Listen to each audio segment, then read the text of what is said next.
I wanted to really quickly give a brief introduction before Mallory gets started today. My name is Liz Dykman. I'm a co-founder of Midwest Artist Project Services, and I'll be facilitating the conversation. Before we get started and Mallory gets talking, I wanted to make sure to introduce her as well as MAPS a little bit to all of you. So about Midwest Artist Project Services, we offer free and low-cost resources for working artists and all disciplines, collectives, and emerging arts organizations in the St. Louis region and beyond. MAPS aims to promote new and sustainable growth in the arts through funding opportunities, consultation, and providing access to best solutions for current issues that affect artists. About mapping it out, so today this is our monthly series, and we're giving virtual presentations on best practices and simple things you can do to grow your artistic practice. Each month, MAPS board members discuss diverse topics and answer questions that you might have. Presentations are held the second Wednesday of each month from 12 until 12:30. Please save the date for the next presentation on April 14th. Jason Vassar-Long, MAPS board member, author, and poet, will present Writing Life, Administrating the Dream, and he will discuss how writers can learn the administrative part of their writing lives. Registration is free, and we do welcome $5 suggested donations for all of these sessions. I'm going to share the donation link right now in the chat. If anyone feels like making a donation today. And also I wanted to share a couple of ground rules before I introduce Mallory. So Mallory is going to present for about 20 minutes. So we're going to save a couple of minutes at the end for your questions. Please keep yourself muted throughout the conversation. Whenever we do reach the question and answer portion, you're more than welcome to ask questions over video. You can also submit questions in the chat box as well. And please also feel free to use it to chat with one another, make comments, etc. And after the presentation, you are going to receive a survey. Please make sure to fill it out as it provides really valuable feedback to MAPS. So a little bit about our presenter today, Mallory Rukhsana Nezam. Mallory is a cross-sector culture maker who loves cities and believes that we have the tools to make them more just and joyful. She specializes in creative placemaking, keeping, knowing, systems of change, organizational development, strategic growth, and the public domain. Through her cross-sector practice, Justice and Joy, she engages government, artists, advocacy groups, elected officials, community members, and urban planners to de-silo the way we run cities and build new models of creative interdisciplinary collaboration. She has helped build inaugural arts and culture teams and non-arts organizations for the Metropolitan Area Planning Council of Boston, Transportation for America, and PolicyLink. Raised in St. Louis, Missouri, she is founder of the St. Louis Improv Anywhere and collaborating founder of the St. Louis Artivists. Through her practice, she disarms and disrupts public space norms using play and participatory performance. She seeks to be in every room she's not supposed to be in. So without further delay, I'm going to let Mallory get started. Welcome, Mallory. Thank you so much for presenting today. Yay, thank you, Liz. Thank you, MAPS, for having me. I think Liz rattling off my bio, which thank you for doing that, gives you a sense of why I want to talk about this topic, because it's something that I do.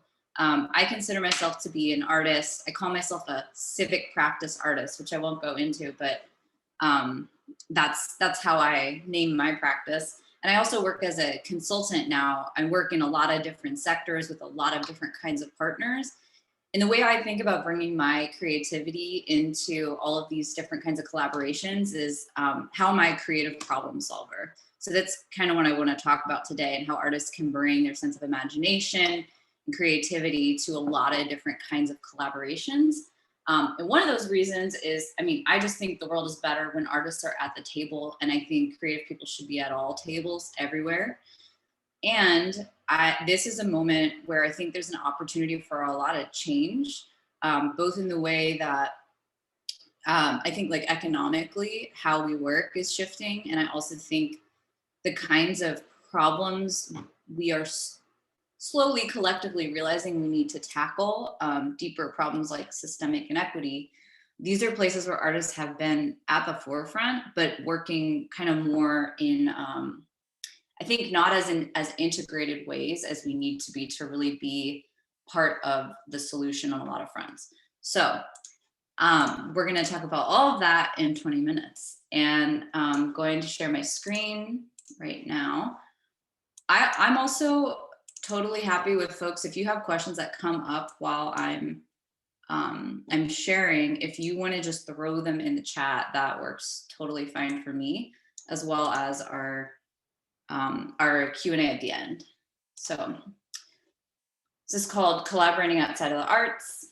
This is my name. Those are my handles down there on Instagram and Twitter if you want to be in conversation throughout the talk or later, and I'll put those at the end too.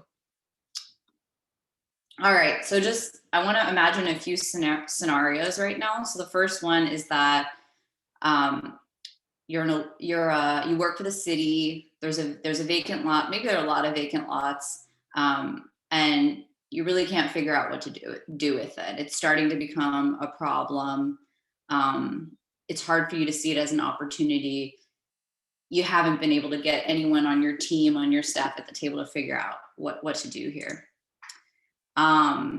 Your staff is just feeling really disconnected and frankly just really bored in the pandemic. And you have 10 Zoom meetings a day and people are just really starting to check out and really feel like they're not a team anymore, feeling really isolated. Another scenario might be that you really need you work for a company, or somebody who works for a company, and they really need to rethink how they're learning from their customers because something's just not working with the service they're offering or the product they're delivering. They're missing the mark. They're not really sure what people need anymore.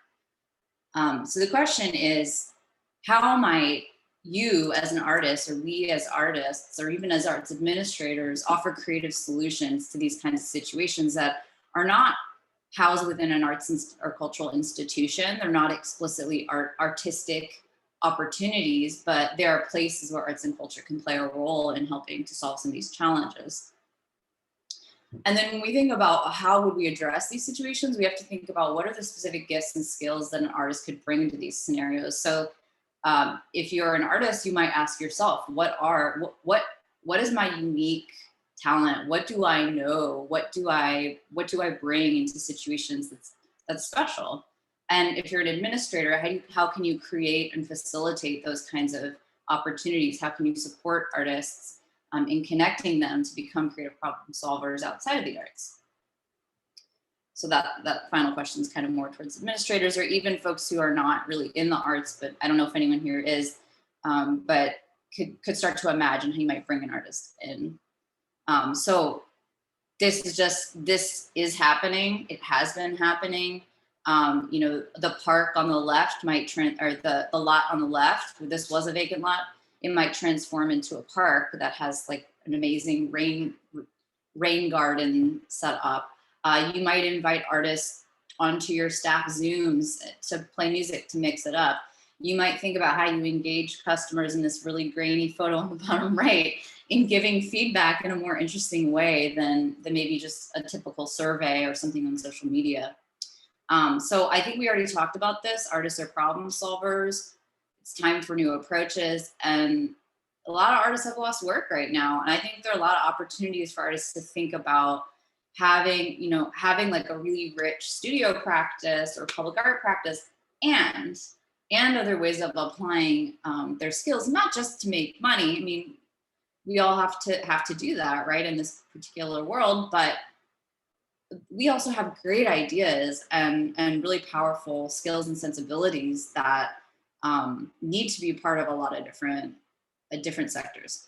So I'm going to just break down private and public sector. So we're just going to talk about the private sector, then we'll talk about the public sector, and I'm going to share some examples. So how have artists been working in the private sector in collaborative ways? So y'all probably, if you know Swoon, it's like pretty easy to tell this is Swoon's work.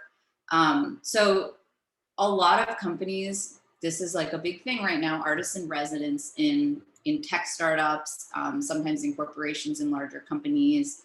This is the Facebook Artists in Residence program where they bring an artist in to transform an office space, a workspace, or even a campus sometimes. And I know artists who've done this, and I know the folks who run this program, and what artists really like about this is they get a budget that's robust, and they get to do something pretty large scale, maybe a scale that's larger than what they've been able to do before. And they get a lot of resources and support to do that. And then employees are working in a more enlivened environment. that's not sterile, and it's vibrant, and that affects, your well-being, and it affects kind of work that you do. I'm not gonna offer any opinions about any of these corporations. I'm just gonna tell you what is available and what's happening. So proof in point, this is a trend. Startups are interested in having artists in residence. And while that there are fewer of those explicitly like in the Midwest geography right now, these are opportunities that are short term where you could consider relocating temporarily, doing an installation, short term, coming back. Maybe not so much right now physically, but I'm sure they're offering some virtual options too. This is, I often think about, I have a performance background, and I think about like, sometimes figuring out like how as a performer to kind of work yourself into these kinds of collaborations can be challenging. But I do a lot of facilitation in the virtual context for meetings, for conferences, for events, I do strategic planning stuff. And performers can really bring a lot of those skills into holding space and kind of moving people through an experience. So that's also something to think about. How can you kind of work in a facilitation space? There are trainings available also to get certified in that. This is actually pulled from a MAPS event. This is Sarah Paulson, some stills of Sarah Paulson as a graphic note taker. So this is something I bring graphic note takers. I hire artists all the time to do this. When somebody hires me to lead a virtual event, I go, okay, I need a poet. Paisha's become a go-to for some, Paisha Anderson, if you know her. For some of the folks I work with, they love working with her, and I always bring a graphic note taker too. So in this virtual Zoomy world, these are spaces where you can make art and help people really crystallize learnings of a talk or an event. This is a poetry reading that happened in a Zoom meeting. So you can also invite, like I said, Paisha's been a part of mine. So how might you actually bring artists in to like create virtual space that feels like it invites more of the parts of us and not just our work, our work, utilitarian work selves. I found that people want that. I think companies want that. I think all nonprofits want that. I think people want it in a regular meeting, and they also want it in a special thing like a retreat or an event. It's also, this probably isn't a surprise to a lot of folks, but artists are often brought into collaborative guerrilla marketing.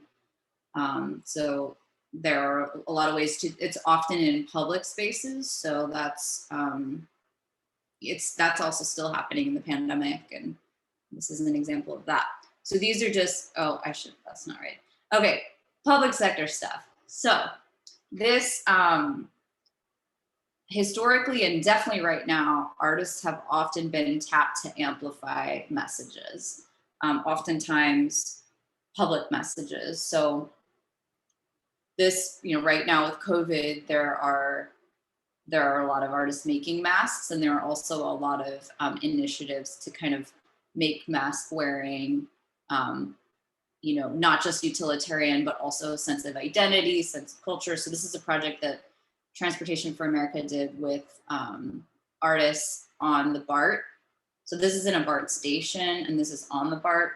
And they brought artists in to kind of instill this message of keep wearing masks, like find a way to make it joyful. And this is one of the ways that they did it, is bringing in artists. In the public sector also, so this is a game that an artist named Elizabeth Hamby developed. She is an artist, and she is the director of a public health team for the New York City Department of Health. So she's kind of wears multiple hats, but originally trained as an artist. She created a game to help New Yorkers better understand the racial equity data that her team was collecting around public health. This was a few years ago before pandemic. So, data can be kind of confusing and, can be, I think, hard for people to make meaning of. So it's a really powerful way that artists can be engaged to make things that might be kind of jumbled and just confusing for people, and find a way to illustrate it, to bring it to life, to crystallize it. And so one of the ways that this artist did it is to think about, how can I create something interactive and visual for people? So she created a game. There's another way this is a way that local governments have been engaging artists. And of course, this requires that local government invest in funding these kinds of things. So that's something we can advocate for, but this was in St. Paul. So this is in the kind of general region. Amanda Lovely was the artist in residence for the city of St. Paul. And I'll talk a little bit more about artists in residence in cities in a moment. But yeah, so Amanda noticed that, so if we kind of frame this as what are the challenges that like a public sector entity might be facing, and how can an artist help us it? The challenge that the city of St. Paul was facing was that they're required, as they should, to have public meetings to talk to citizens and residents about what's going on in the community, what needs to be addressed, how do people feel about things. But those meetings aren't always at times that are convenient for people, in languages that work for people, in spaces that people can get to, that people can't take off work, right? There are a lot of like barriers that have roots of inequity. So that, and they're boring. Like, I don't want to sit in a church basement in a folding chair and raise my hand and like talk about taxes. But I do want Amanda's beautiful red pop-up van to pop up in a park on a sunny day and ask me some questions about how I think about how this street's being used, and what I might dream up for the future, and how I use it, what my needs are. And I would like to have a popsicle too. So that's Amanda giving out popsicles for her pop-up meeting as part of this residency. This project I really love. It might not be fully finished, but this is the land acknowledgement room at the Minnesota Department of Transportation.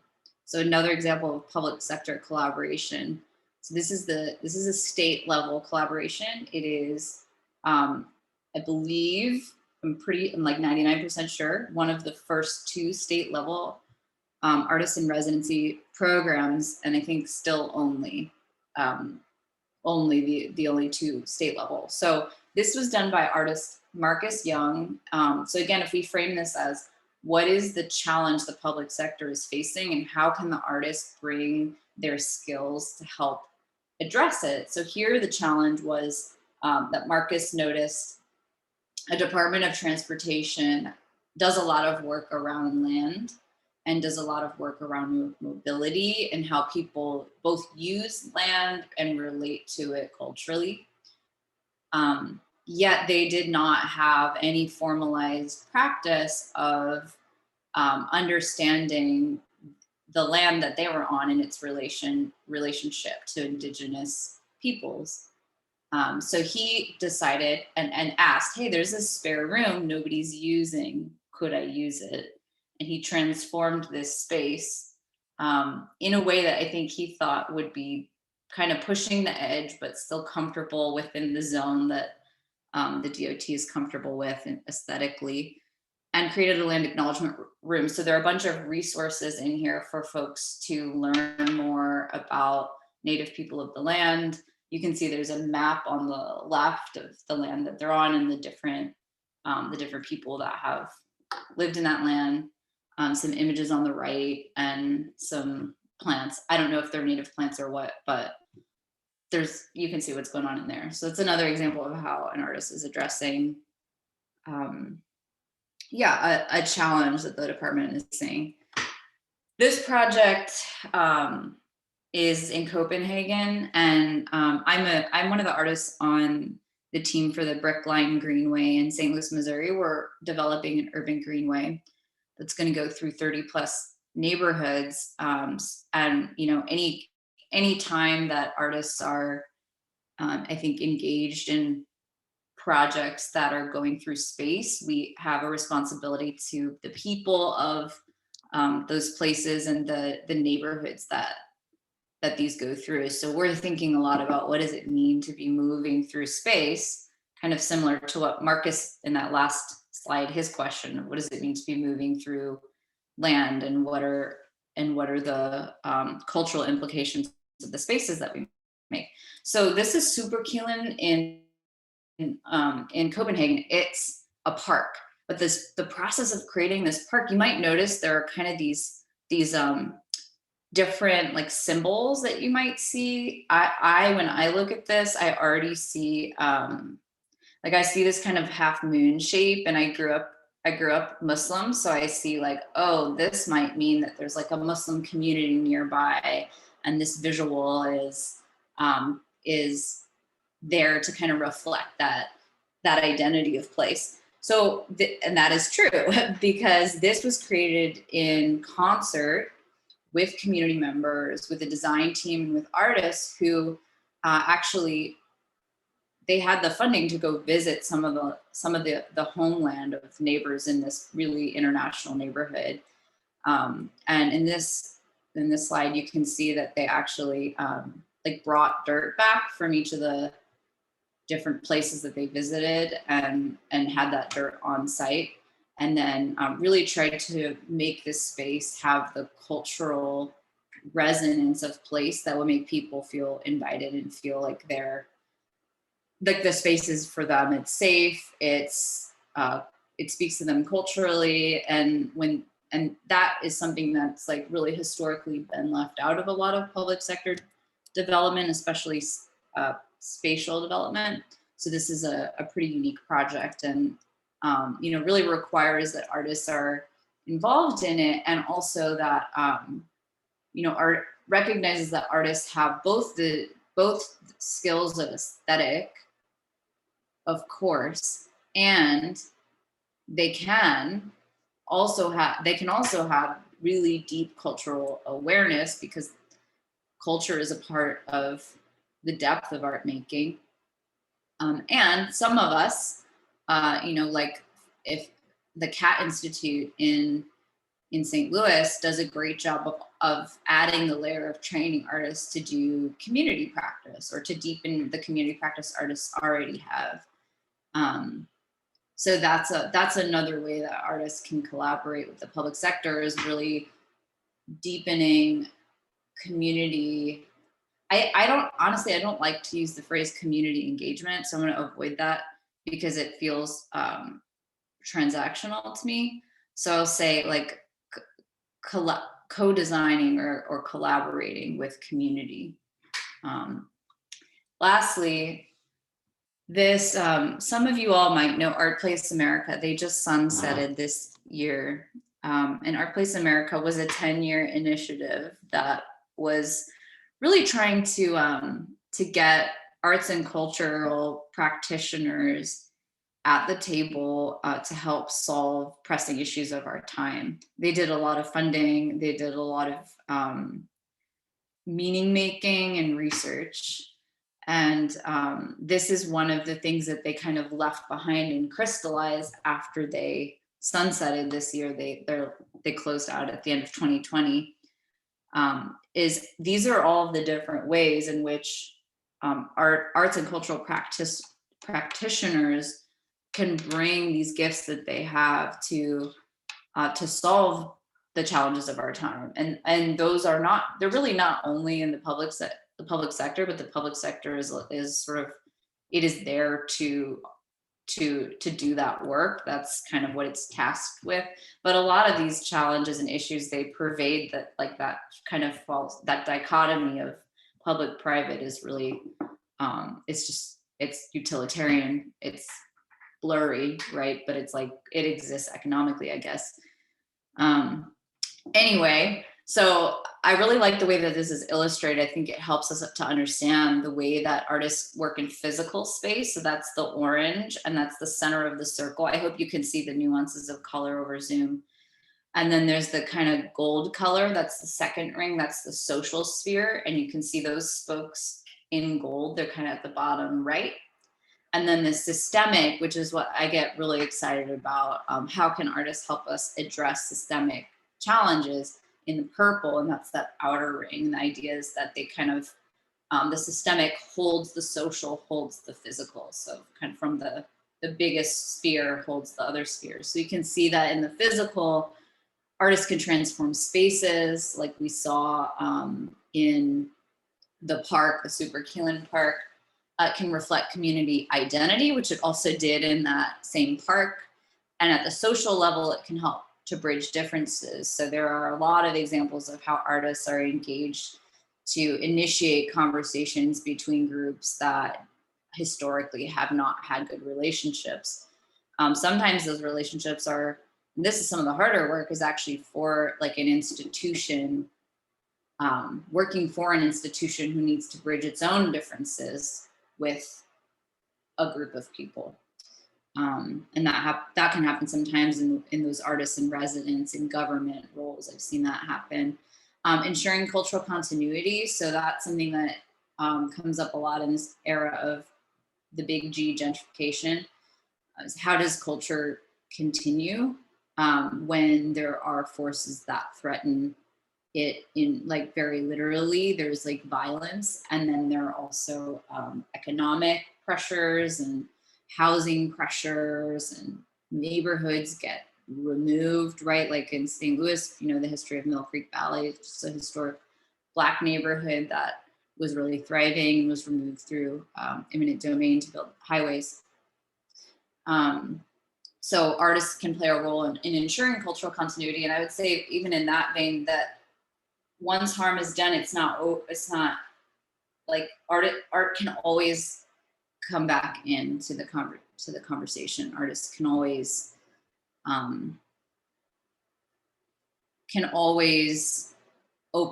uncover the lid or open the lid, even if something seems like it's closed.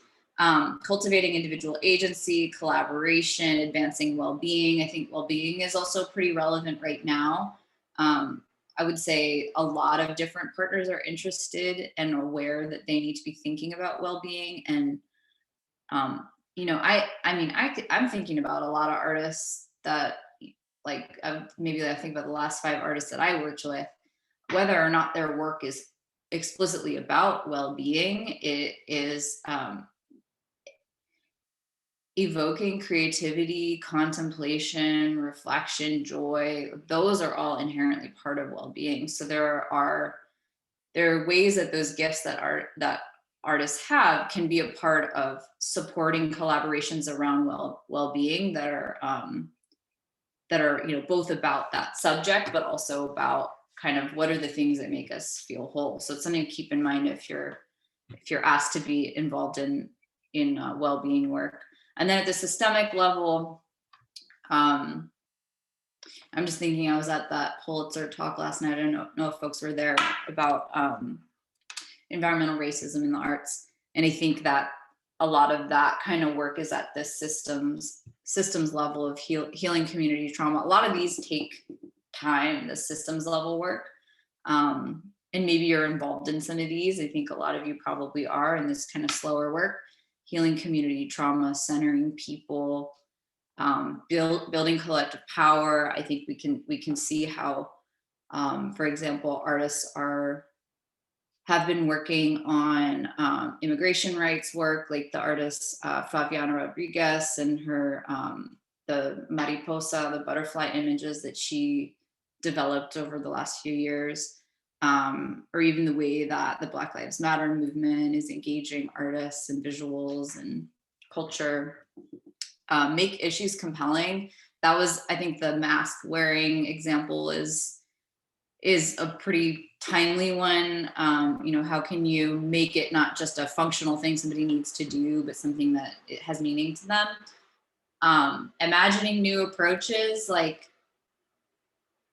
I think you'd be surprised how often I start to initiate a new collaboration with somebody, and just being able to facilitate the process of imagination is something that just like really not happening for a lot of the partners that I work with, and it's something that artists are just so darn good at, and so that's definitely a good inroad. And then generating resources, I think we see a lot of that creative ways people are thinking about things like mutual aid and mutual support right now. So I think I'm giving us a lot of extra time, Liz, because I want to see if we can have a little bit of a dialogue. So we are at about time right now. So I would say we probably do need to wrap up in the next 5 minutes, I would say. Okay. And of course, if you do need to go, we understand. But if you have 5 minutes to stick around and be a part of the exercise, doesn't seem like the right word, but of the activity, then please do. Yeah, maybe I'll just leave you with these questions, which are, given that there are like a lot of opportunities for artists to collaborate outside of the arts, artists and culture workers, what do you think for yourself are the gifts that you might have to engage somebody in these kinds of collaborations? So like, I will just offer one thing, which is that for me, I think I can help people imagine things that don't yet exist. And so I know that that's one of my superpowers as an artist. So I bring that into conversations about how could I collaborate with you. So do we have Q&A time, Liz?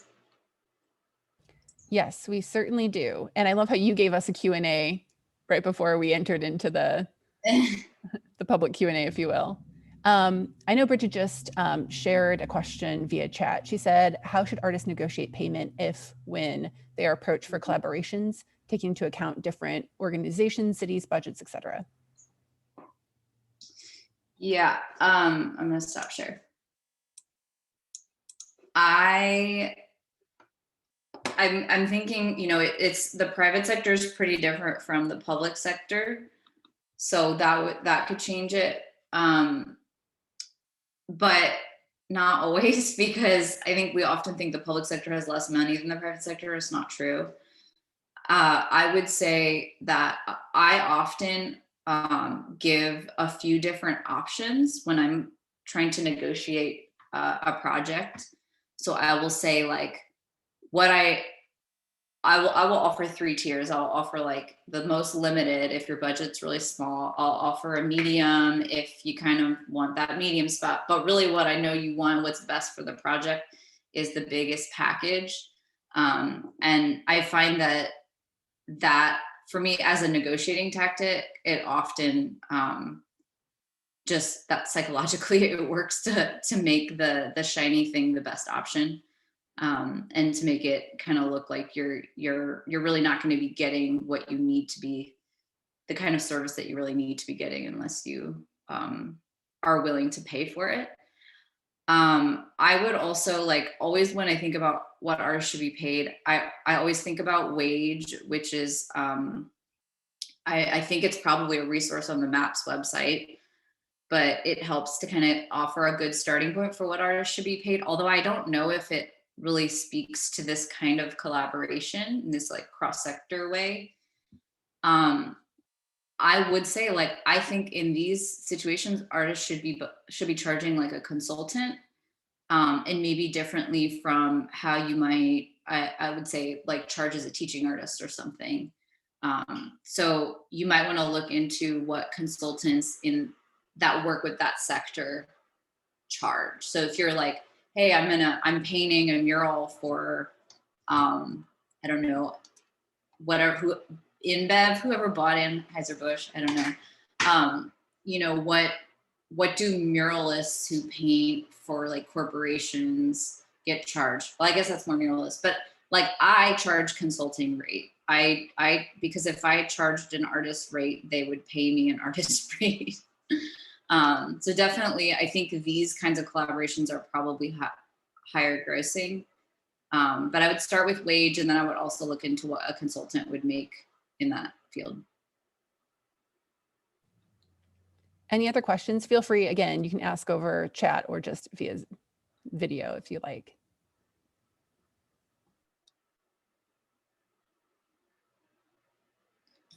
Okay, well, I'm going to make a quick question comment. It's both. Something that really struck me is the idea of artists being able to bring their creative problem solving skills to the table, and then how that has been a key factor in some of the projects you talked about in reducing barriers and increasing access. As someone who works with data a lot, I was particularly interested in the example you gave of how in New York City, how I forget the name of the person who came up with the game, but the idea of visualizing racial inequity data and disparity data. Are you about to share that? Thank you. Elizabeth Hamby, yes. But that's something I feel like I really appreciate and then taking away from today is, you know, kind of the dual ideas of creative problem solving, helping kind of change systems and bring some systematic change. Yeah, artists can be really rad communicators. So that's also like a communication superpower. I think what are my skills as an artist? I think communication is one of them. I will also say, like, my work now is to create the inroads for these kinds of collaborations, because, you know, you can definitely go to a potential partner and say, hey, I'm an artist, I want to do these things. And you can work that angle, but I would say the infrastructure is, the ground is being laid, and now the infrastructure is being built to really create more robust collaborations in this cross-sector way. So I was saying, like, the next few years, there should be more opportunities that you might see and people might send out to you. I do have a quick follow-up question, unless there's anyone else. Glenn, is that right? Yes, I do, and I'm not sure how to form this. I'm brand new to this. I'm a visual artist, and I was also a criminal defense lawyer for 25 years. And so what I'm doing is I'm doing visual art, recordings, storytelling, all kinds of stuff. But what I want to do, and I don't know how to even approach this, is do some sort of community program where I talk to police officers, which I've been on the other side for so long, and jail guards, community members, and so forth, and get us all together to talk about the criminal justice system. And I'm wondering if you have any just basic, I don't know, proposals or things that I could do, or people that I should contact in my area to do this, because it's brand new to me. That's something I've never done, but I want to reach out, not just do my art. Where are you located? I'm in Reno, Nevada. Yeah, there are some really good, I would start with some precedent, because there's some really good precedent. Oh, gosh, I can't remember the name of this project, but the artist's name who's involved in it. Oh, it's called Performing Statistics. Liz, that might relate to what you're talking about. So I would look at this project. I'm throwing it in the chat right now. There's also, because I do a lot of artists in residence and government research, there's a really interesting program, Artists in Residence for the Philly DA, that I would check out and follow. But, you know, you, like, in that kind of a collaboration, you will, is a lot of relationship building and a lot of trust building with those different parties. So I would think about who are the trusted organizations that are already doing that work, and how can you help them to build on what they're already doing? Because that's a lot of community work when artists start. If it's new for you to be doing community practice, which is amazing, I'm really glad you're doing that, especially with your background. Probably someone's working on that already, and how can you kind of build the bridge between the, like, criminal justice conversation and the arts conversation and the youth conversation and the racial justice work or whatever else is happening. So find out who those partners are. And then this is the Philly DA. one. And the partner, I would look at the partners involved in both of those, and it'll start to get you a sense of what kind of a partnership you could build. So it's a lot of entrepreneurial and organizing work, which is, if you want to build something new, you're going to have to bring those skills in too. But there are also, like someone like me and some of my colleagues, we're trying to build those opportunities already so that they can be ready-made so that artists can join in on the collaboration. Because, you know, not everybody is called to design new projects and, you know, set up new institutions. Right. But yeah. Excellent. Thank you. Mm-hmm. All right. I am looking at the time and we are over, but that's just what happens when you have good conversations, right? I am going to, again, remind everyone that you are more than welcome to donate $5, suggested $5 donation to MAPS for this talk today. We do have our next talk coming up on April 14th with Jason DeLong-Vassar. And we hope to see you all soon. Thank you so much, Mallory, for your presentation today. Thank you all so much for coming. We've really been enjoying this, and we hope to see you again next month. All right. Have a great day, everyone. Thank you.